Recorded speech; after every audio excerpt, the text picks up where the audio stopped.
When legendary Jerusalem mayor Teddy Kollek inaugurated the Israel Museum in 1965, his vision was that the Jewish state offer a world-class repository of art and archaeology, prominently featuring its culture. In 1997, the Israel Museum began its climb toward becoming the world-class institution when James Snyder, then the deputy director of Manhattan's Museum of Modern Art, was given the reins. Innovative exhibits from all over the world began appearing in the museum, bolstering the Israel Museum's own extensive and unique collections. Snyder is about to relaunch the Israel Museum following a 3-year, $100 million facelift and reconstruction program. So, James, which came first, the $100 million vision or the $100 million budget? Well, I'll tell you something. The first time that I came to see the campus of the museum was when I was asked to consider becoming director. I knew the museum because of its world reputation.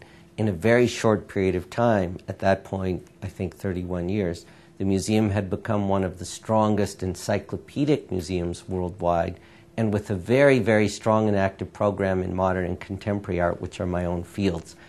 And I came to Jerusalem, and I stepped onto the campus, and I was just astonished at the beauty of the place and the way that art and archaeology and landscape and architecture synthesized to create a place that said, this is about culture, was something that I thought was really special.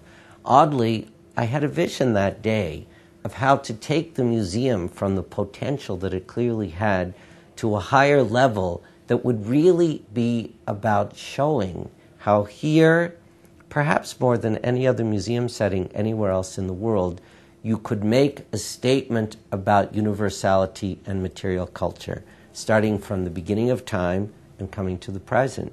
It's an amazing thing. Jerusalem is a unique city in that it's built of its own bedrock, as we all know. And so the Israel Museum, clad in Jerusalem stone, but built of glass, steel, and other materials, sits on a hilltop, which is Jerusalem stone. And we actually excavated 1 million cubic feet of Jerusalem stone so as to reorder the plan and re-engineer the plan within the original and pre-existing envelope of the campus. And so the changes that we've made, in a way, are surgical. Our goal was that when we're all finished, you will see and feel the aura of the essence of the original modernist idea of this place as a modernist, that is, modern backdrop for showing the history of material culture from the start of time to the present moment.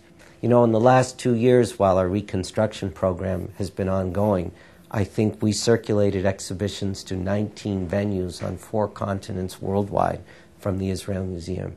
And it's really a great thing to look at. On my table, I have a stack of collection of exhibition books from these exhibitions in countries in South America, North America, Europe, and Asia, in Portuguese, in Italian, in Danish, in Turkish. This past year, which has been a challenging year in terms of politics and diplomatic relations between Israel and Turkey, the Israel Museum presented an exhibition of Chagall from the Israel Museum collections at the Pera Museum in Istanbul, and it was a blockbuster. Do you think you could do this today? I suspect that we could. This was just within the last 6 months. And to have on my table a book on Chagall from the Israel Museum in Turkish is really a kind of thrilling thing. I think we really demonstrate the point that culture is exactly not about politics. In a way, I should say that we are fortunate in that respect, but really what I want to say is that we are not about politics. Our 20 acres are the state of the Israel Museum, and it's just remarkable the way in which the world respects that and the way in which what we do is about the message of intercultural connection, intercommunal connection, and universal connection. From the Israel Museum, this is Felice Friedson reporting for the Media Line.